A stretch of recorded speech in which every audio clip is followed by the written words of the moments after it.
Welcome to the lesson Design Relay Driving Circuit. In this lesson, we are going to begin the design of over and under voltage protection circuit. Let me list all the specification of our final product. My OV-UV protection circuit will operate on the AC supply of 230 volt and 50 Hz according to Asian standard. My suggestion to you is to take your own standard. My device will cut off the circuit connected in the output when the voltage goes below 180 volt, or it will go beyond 250 volt.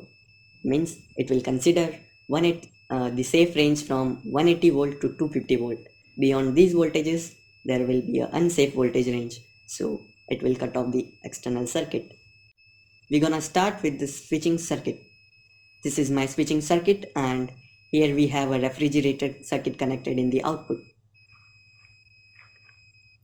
Our first step is to find required amount of current to energize the relay coil.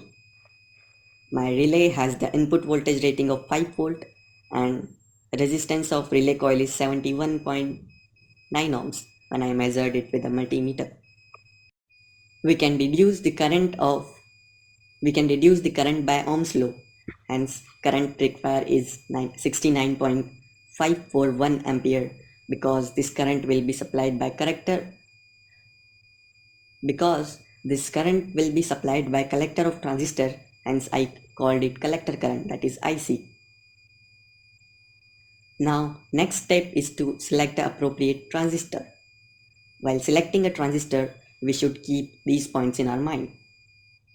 VCE max, which is maximum voltage across collector and emitter terminal.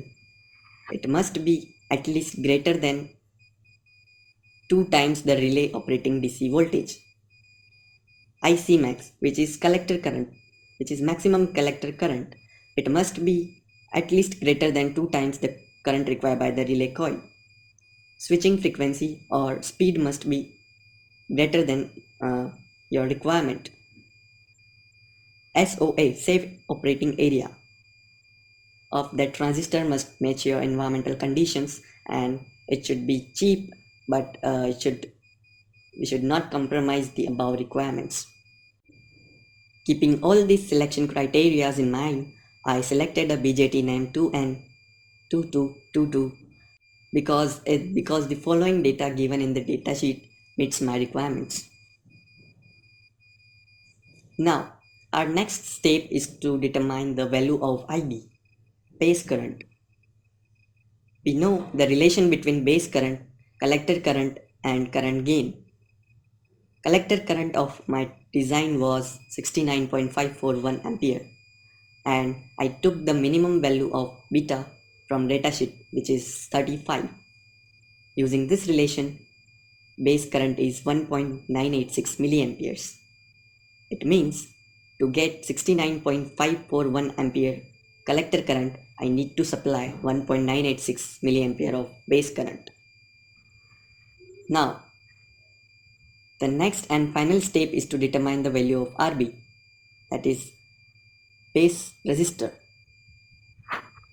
which I can deduce from this formula, where Vs is 12 volt, which must be supplied by my comparator IC, but I'm taking it as 5 volt just to make sure that if a certain condition occurs and IC cannot provide the complete 12 volt to me, then still my circuit works. So I'm taking it as 5 volt, and VB I'm taking it as 0.7 volt, which is forward voltage of a PN junction diode. By putting all these values, RB is 2.165 kilo ohms. Now we need to put a diode here to provide discharge path to coil. Otherwise, a high voltage spike may damage my transistor. So a supply of 5 volt is required to operate this switching circuit. Yes, we have designed one block. Now see you in the next lesson.